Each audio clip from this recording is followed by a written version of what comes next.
दिल्लीत घडलेल्या घटनेच्या पार्श्वभूमीवर महिलांच्या सुरक्षिततेसाठी निर्भया हे नवीन मोबाईल ॲप्लिकेशन तयार करण्यात आले आहे। अचानक ओढवलेली आपत्कालीन परिस्थिती आणि अडचणीच्या वेळी मदतीची गरज भासते, मात्र ती वेळेवर न मिळाल्यास अपघाती, मृत्यू, बलात्कार यांसारख्या घटना घडतात। ते टाळण्यासाठी विशेषतः महिलांच्या सुरक्षेसाठी निर्भया हे मोबाईल ॲप्लिकेशन तयार करण्यात आले आहे। दिल्लीतील सामूहिक बलात्काराच्या पार्श्वभूमीवर स्मार्ट क्लाउड इन्फोटेक कंपनीतर्फे निर्भया हे अँड्रॉइड मोबाईलसाठी ॲप्लिकेशन तयार करण्यात आल्याची माहिती कंपनीच्या मुख्य व्यवस्थापक गजानन साखरे यांनी दिली। साखरे म्हणाले, हे ॲप्लिकेशन आणीबाणीच्या परिस्थितीत तात्काळ मदत मिळवण्यासाठी तयार केले आहे। कोणत्याही क्षणी मदतीची गरज भासल्यास जवळच्या व्यक्तींना आपण SMS पाठवू शकतो आणि कॉल करता येतो।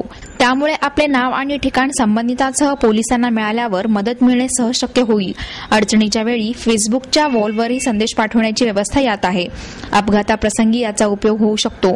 निर्भया ॲप्लिकेशन अँड्रॉइड मोबाईलमध्ये गुगल प्लेवर मोफत उपलब्ध आहे।